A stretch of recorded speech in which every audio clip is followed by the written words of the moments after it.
Start. इस समय देश में बैंकों की बदलती भूमिका के 3 परिदृश्य दिखाई दे रहे हैं। विराम।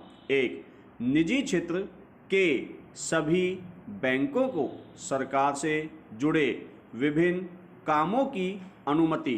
2, छोटे और मझोले आकार के सरकारी बैंकों का चरणबद्ध निजीकरण। और 3, कुछ सरकारी बैंकों को मिलाकर बड़े मजबूत बैंक के रूप में स्थापित करना। विराम। गौरतलब है कि 24 फरवरी को वित्त मंत्रालय ने निजी क्षेत्र के सभी बैंकों को सरकार से जुड़े विभिन्न कामों जैसे कर संग्रह, पेंशन भुगतान और लघु बचत योजनाओं में हिस्सा लेने आदि की अनुमति दे दी है। विराम। यह बात महत्वपूर्ण है कि अब तक केवल कुछ बड़े निजी क्षेत्र के बैंकों को सरकारी कामकाज करने की अनुमति थी। विराम।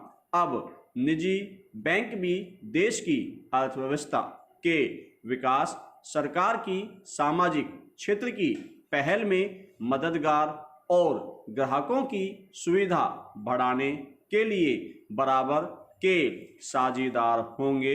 विराम। ऐसे में सरकार के इस निर्णय से ग्राहकों की सुविधा, प्रतिस्पर्धा और उपभोक्ता सेवाओं के मानकों में कुशलता और बढ़ेगी। विराम। पैरा। गौरतलब है कि वित्त मंत्री निर्मला सीतारमण ने केंद्रीय बजट प्रस्तुत करते हुए कुछ सरकारी बैंकों के निजीकरण की घोषणा की थी। विराम। उनके मुताबिक अब सार्वजनिक क्षेत्र के बैंक भारतीय बैंकिंग प्रणाली के लिए पहले की तरह अहम नहीं रह गए हैं। विराम। अब कुछ सरकारी बैंकों का निजीकरण अपरिहार्य है क्योंकि सरकार के पास पुनर्पूंजीकरण की राजकोषीय गुंजाइश नहीं है।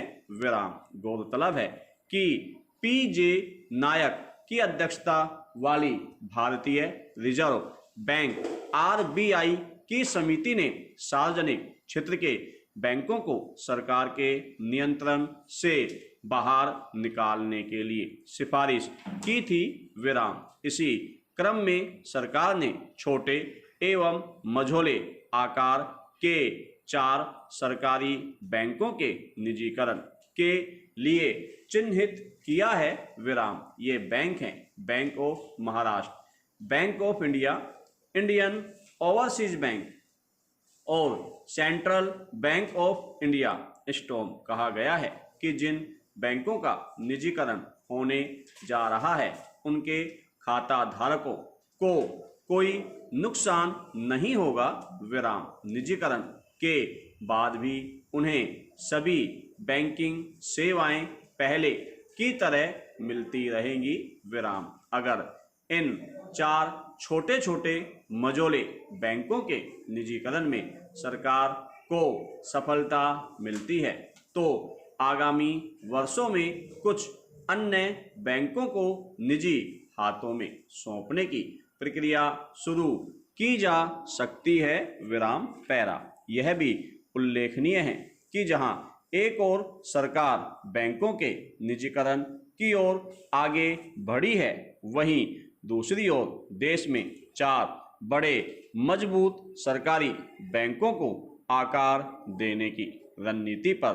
भी आगे बढ़ रही है। विराम। उल्लेखनीय है कि 1991 में बैंकिंग सुधारों पर एमएल नरसिंहन की अध्यक्षता में समिति का गठन हुआ था। विराम। उसने देश में बड़े और मजबूत बैंकों की सिफारिश की थी और कहा था कि देश में 3-4 अंतर्राष्ट्रीय स्तर के बड़े बैंक होने चाहिए।